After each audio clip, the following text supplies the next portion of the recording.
Well, with me right now is Ken Post from Hearing Remedy. You just saw him in that spot. I'd like to welcome you. Good morning to you. Good morning. And today we're going to talk about not so much hearing aids, but the importance of having a qualified person fitting you with the right hearing aid, right? That's right. They've gotten a lot more complicated as far as the computers and Yeah, that's getting true. them set up. But it gives us a lot more we can do. We can fit a lot more people that have more unique issues with their hearing and really dial them in so they can hear well. And, you know, I've heard this before where somebody will go out and get a hearing aid and they're like, well, this isn't working for me. Why did I get it? Or sometimes they will try it out. Some places allow you maybe to have it for a couple days. And they go, this isn't right. And, you know, more than likely they tried out something that might have been a great hearing aid, but it was not fitted to them correctly. And I know you've told me sometimes it can take 2 or 3 weeks of fine tuning before you hone in on it just right. 2 to 3 weeks is actually more on the quick side. We allow up to about 60 days of fine tuning. It's not like you're here all the time. You're coming in a week and back in a week and back in a week. But it definitely takes some time, some people longer than others. But there's a lot we can do, and it's a lot of you come in and tell us what's going on with them. I've been surprised about people come in, like maybe I'm giving the spouse a hearing test, and they're going, you know, my husband just got brand new hearing aids, and I don't know, they just don't seem to work very well. Yeah. And to be able to, after they're done, sit them down and actually dial them in, and wow, these are great hearing aids, where they thought they weren't very good. They said, I spent a lot of money and they weren't very good, and it's just the adjustment. It was that they weren't adjusted well, and once we get them dialed in, they work great. Right. Now, what about the first time someone gets them in? I guess what I'm saying is there's so many different styles out there, so many different technologies and price points. How do you first figure out this is the one we're going to try out? We think this is the right one, and it may not be, right? But how do you figure that out?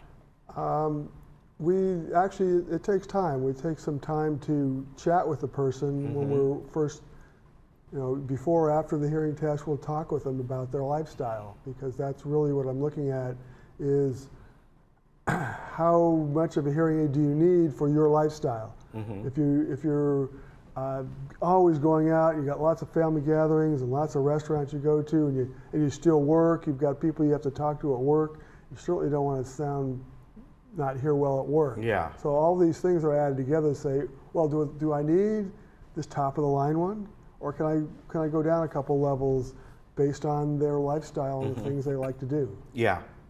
So that's kind of the starting point. Now, once you figure out the brand and the type that they want, then from there you start to adjust them. And what if they still aren't perfect for them? Can they turn around and try a different pair?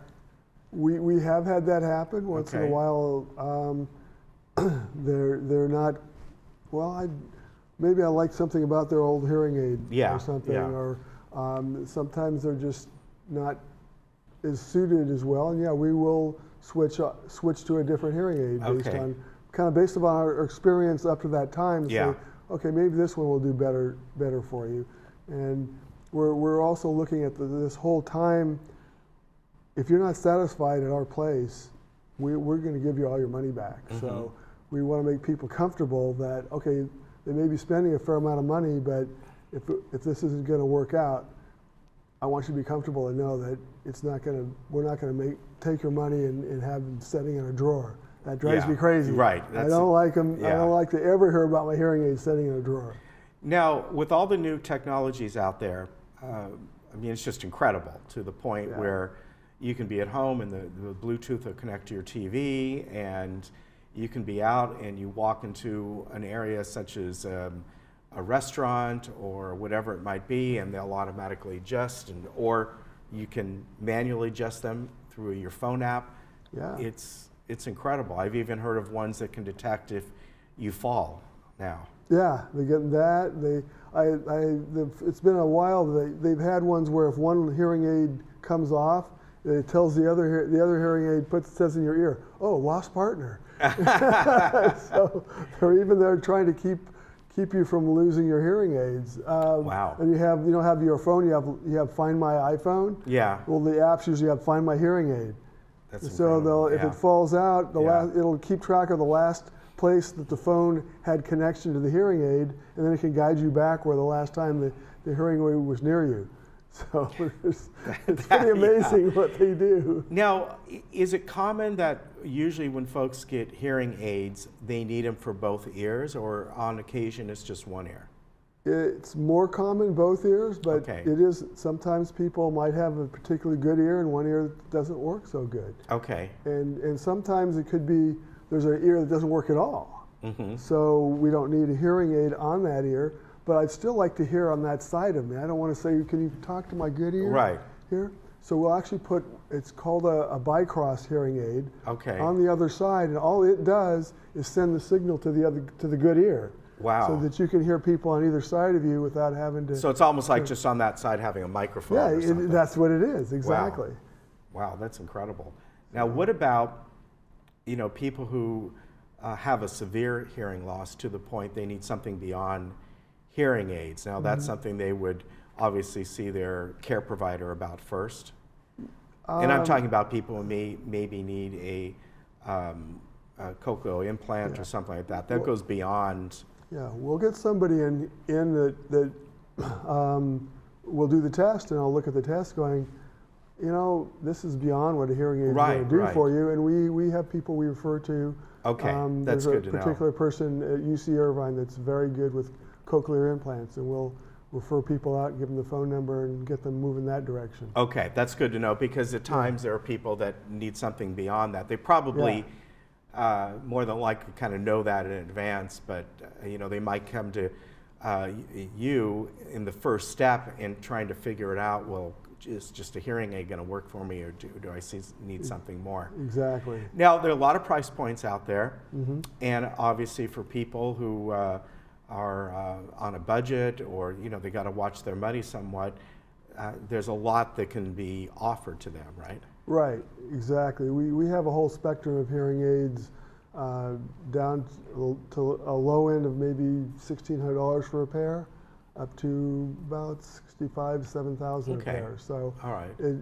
We try to fit your budget also, and we also offer financing for people also that, I really, my lifestyle really needs this higher end hearing aid. We can help you out with some financing. Okay, and it's much like buying a phone.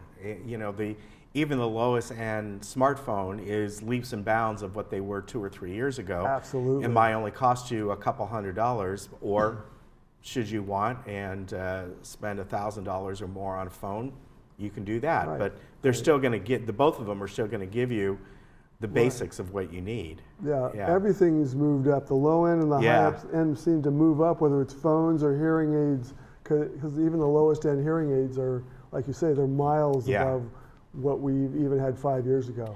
One other concern that I hear people talk about is, of course, having to change that tiny, tiny little battery, which I would have trouble doing. But more and more of these are rechargeable. You set them on a pad or a little case, and they recharge. Yeah, that's been around for a while, and it's getting more and more popular. And the price for it's getting less, as far as having the extra price to go into the rechargeable. But all the major brands have a rechargeable option with their hearing aids. Yeah. So it is a lot easier, especially if you have someone with any kind of dexterity issues. Hey, just put it in the charger and it's done, and you're ready to go in the morning, and it'll last all day. Yeah, it's not like the batteries are expensive. It's just that they're teeny tiny. Yeah, the batteries actually are really inexpensive. Yeah. But handling this little tiny thing, and you have to, like a microscope. You have to peel a tab off of it and put it in there and then close the door. So. Yeah, like I said, I would have trouble doing that. Yeah. All right, if you want to get a hold of Ken, you can. The website's easy, hearingremedy.com. The number's on the screen, 949-HEARING. That's 949-432-7464. Ken, always a pleasure. You take care. We'll see you again. Okay. All right, we'll be right back.